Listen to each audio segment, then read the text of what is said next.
Olá pessoal, tudo bem? Estamos chegando aqui para mais uma live de segunda, nossa live tradicional. Temos conduzido esta live já há alguns anos e é sempre um prazer estar aqui com vocês. Depois de um final de semana agitadíssimo, cá estamos nós, pedindo a Deus que renove nossas energias, porque estamos diante de uma semana que promete, uma semana repleta de desafios. Mas contamos com a graça de Deus, sem a qual não teríamos a menor chance. É a graça de Deus que nos preserva, que nos restaura, que nos fortalece, que nos inspira a prosseguir. E esta graça é contagiante. Peço a Deus que você se deixe contagiar por ela.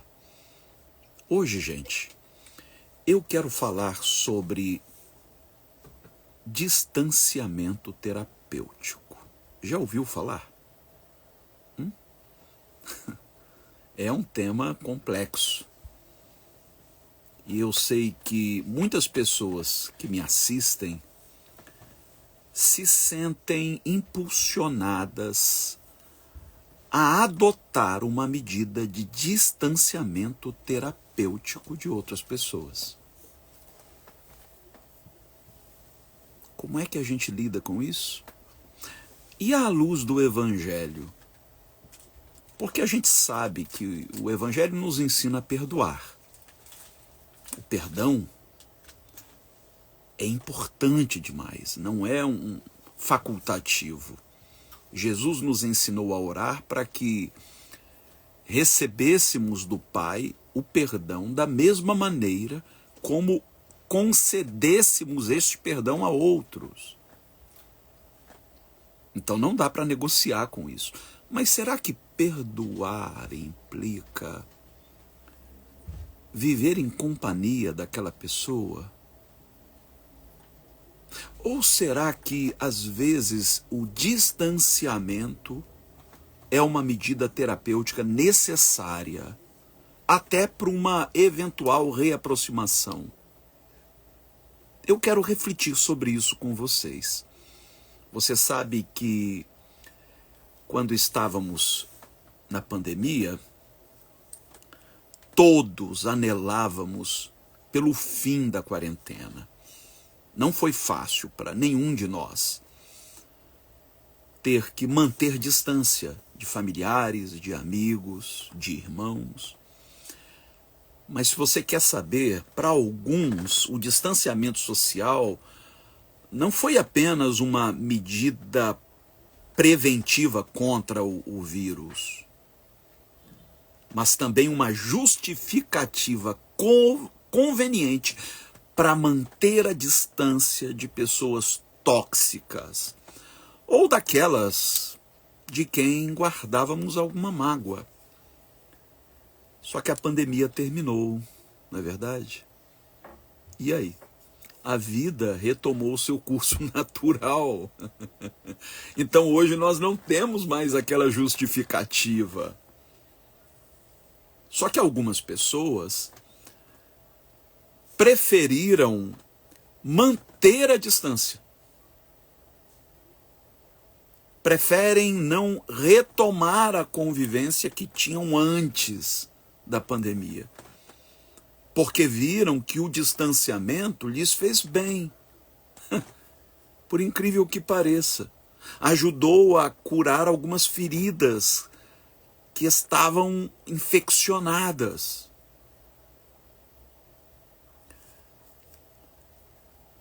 Por incrível que pareça, o que impede a cicatrização de algumas feridas são os atritos constantes. Se você quer ver uma ferida se cicatrizar, você primeiro faz a asepsia, depois coloca um curativo e, em terceiro, evita qualquer impacto, qualquer colisão. Caso contrário, a ferida acaba infeccionando, sangrando e nunca vai cicatrizar. Assim se dá com os relacionamentos.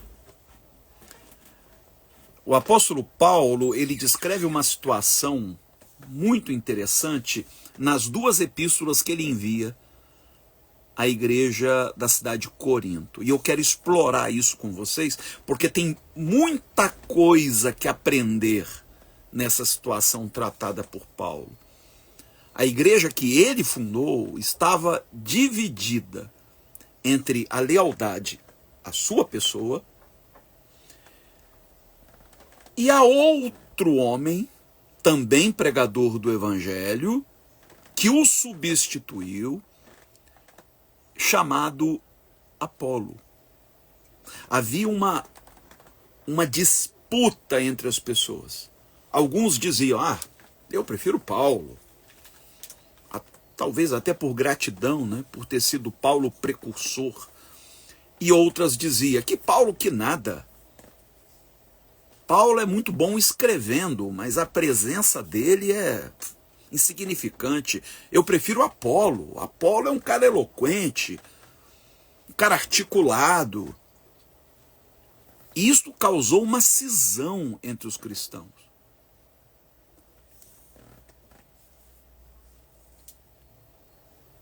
Paulo, que conduziu a igreja de Corinto em seus primeiros passos, teve que se afastar para seguir sua vocação apostólica. Ele tinha como missão levar o evangelho a outras regiões. Ele não podia ficar confinado a uma cidade. Apolo, então, assumiu o papel deixado vago por Paulo, como líder daquela comunidade, ensinando e guiando os cristãos de Corinto na sua adolescência espiritual. E apesar de Paulo explicar que ambos tinham papéis importantes e que a divisão ali entre os irmãos não fazia o menor sentido, a comunidade insistia em se polarizar, criando um ambiente de disputas, de boatos, de ciúmes e de hostilidade mútua. A situação chegou a tal ponto que Paulo percebeu que sua presença ali só agravaria o conflito. Geralmente a gente gosta de avaliar a presença do outro e diz, bem, eu quero distância. A presença dele não me faz bem. Mas será que nós seríamos capazes de avaliar a nossa própria presença dentro de um ambiente e entender quando ela não faz bem?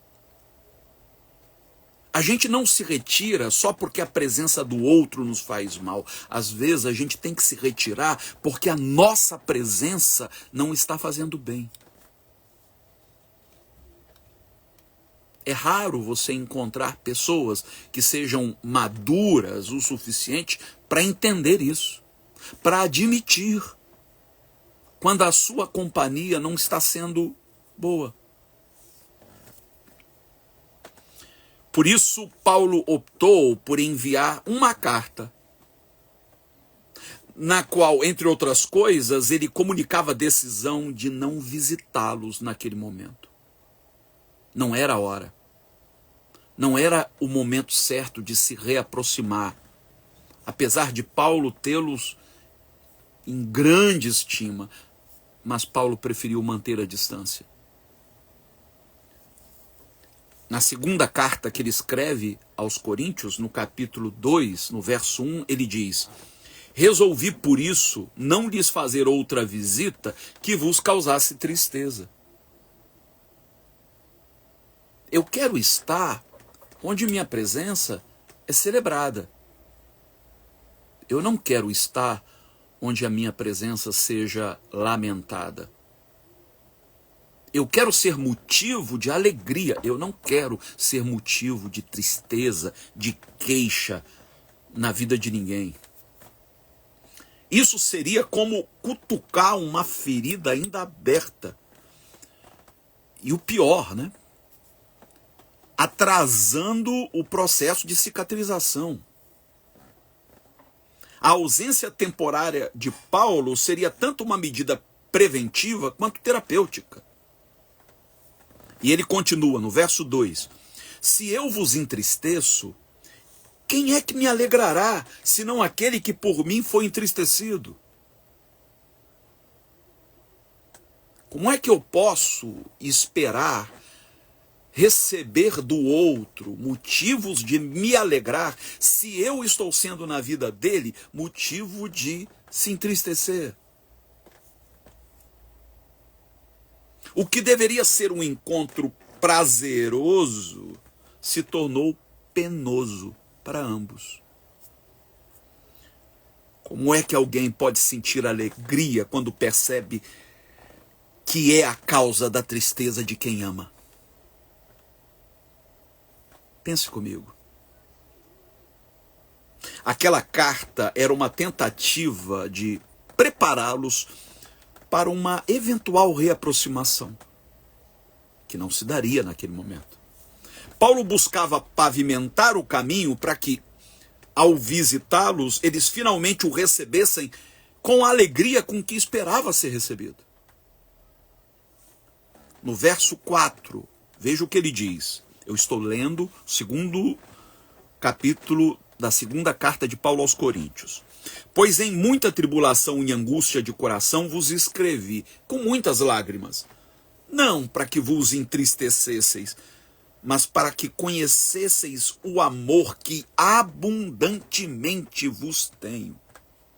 Eu posso imaginar quando aquela carta chegou às mãos dos coríntios, ela deveria estar manchada com a mistura da tinta e as lágrimas de Paulo. Você já reparou o como é difícil a gente comunicar com precisão o que está sentindo através da escrita? Porque você sabe, a letra é fria. E quando a pessoa lê o que você escreveu, ela imagina aquelas palavras na sua boca. E de acordo com o seu estado de espírito, ela pode imaginar aquelas palavras sendo ditas num tom irônico, jocoso. O que deveria ser um conselho, por exemplo, pode ser entendido como um insulto. Por isso que Paulo faz questão de descrever o que estava sentindo.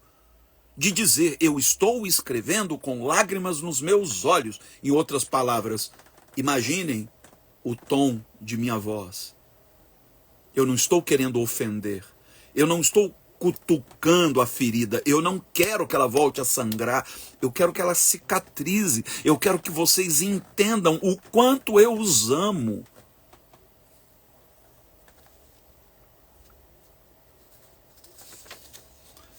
Paulo também percebeu que havia uma terceira pessoa entre eles. Alguém que estava se aproveitando da situação e causando tristeza tanto a ele quanto aos seus filhos na fé. Ele escreve no verso 5, se alguém me entristeceu, não entristeceu só a mim, mas para que não seja por demais severo, a todos vós. Qual seria a medida adequada a tomar em relação a essa pessoa? Aquela que se aproveita do momento para criar mais intriga, para acirrar os ânimos, para alimentar a polarização. Imagine, uns dizendo, eu prefiro Apolo, outros dizendo, eu gosto mais de Paulo, e um terceiro dizendo, vocês são muito bobos.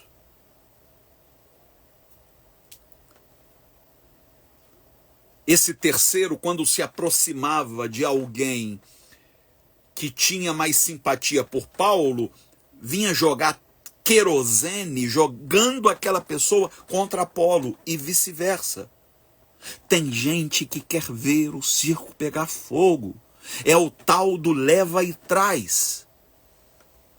Ouve de você alguma coisa, leva para o outro, mas dando um significado diferente do que você intentava, repete exatamente o que você disse, mas num tom de voz diferente, porque não tem o menor interesse de ver aquela ferida se cicatrizar. Então, qual seria a medida?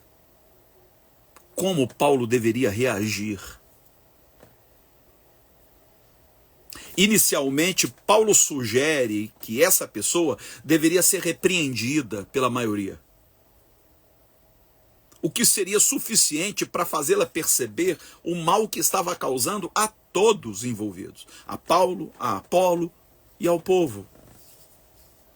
No entanto, Paulo faz uma pausa, respira fundo e reconsidera. Verso 7. Pelo contrário, deveria antes perdoar-lhe e consolá-lo, para que o tal não seja de modo algum consumido por demasiada tristeza. Opa, onde é que Paulo está querendo chegar?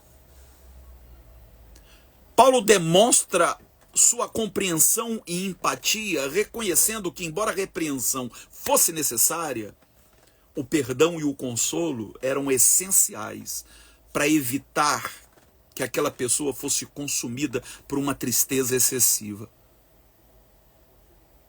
Paulo não está preocupado apenas em salvaguardar sua imagem. Paulo não está preocupado apenas em salvaguardar a posição de Apolo, nem o bem-estar do povo como um todo. Paulo está preocupado até com aquele desafeto que jogava querosene para aumentar a temperatura.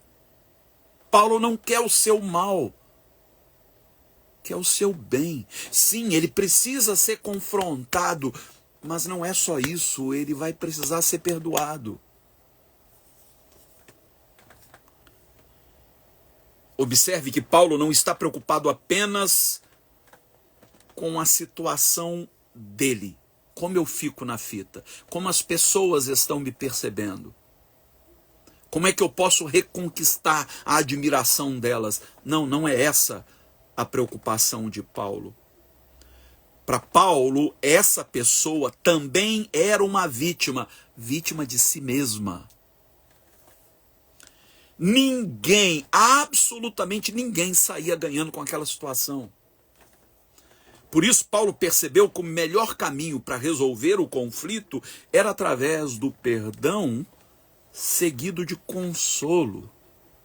Veja, confronto, perdão e consolo. Esta palavra, traduzida por consolo, de onde vem parácletos, que é como Jesus se refere ao Espírito Santo, também tem o significado de conforto.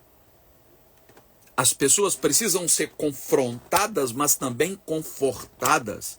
Há feridas que precisam ser espremidas até que o carnegão saia, mas também precisam ser devidamente cuidadas. Não basta fazer asepsia. Asepsia dói. Mas a ferida precisa mais do que isso. Ela precisa ser coberta. Ela precisa de conforto para que não volte a sangrar.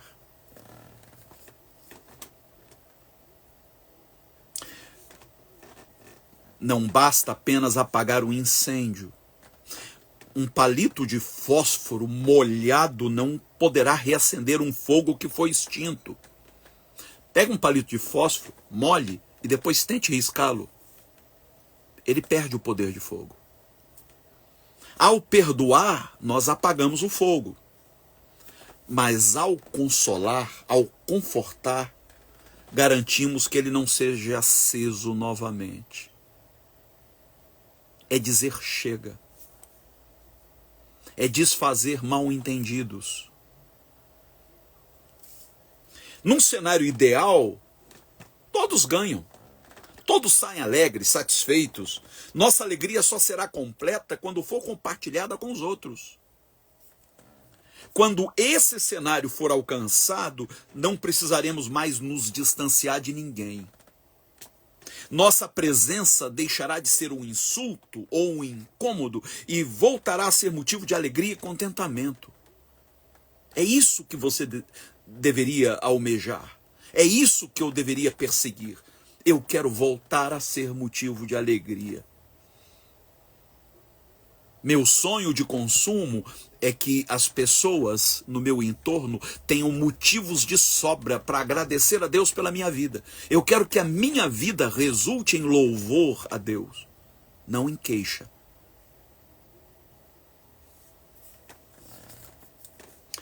A gente não pode evitar episódios tristes, mas é possível impedir que eles gerem uma tristeza demasiada, a ponto de consumir o outro, drenando a sua energia e até a sua vontade de viver. À luz do texto que nós estamos considerando, há diversos tipos de tristeza. Na mesma carta, Paulo reconhece que havia causado tristeza nos coríntios, quando lhes escreveu pela primeira vez. É só você ler a primeira carta de Paulo aos coríntios. Ele reconhece que com aquela carta ele causou tristeza em alguns. Ele até menciona que a princípio se arrependeu do que disse, ao ver o quanto eles se entristeceram. No entanto, ao perceber os frutos positivos daquela tristeza momentânea, ele não se arrepende mais. Era como se ele se arrependesse de ter se arrependido. Olha que coisa. Vale aqui a pena conferir o que ele diz em 2 Coríntios 7, do 9 ao 11. Agora, porém, me alegro, não porque fostes entristecidos, mas porque fostes entristecidos para o arrependimento.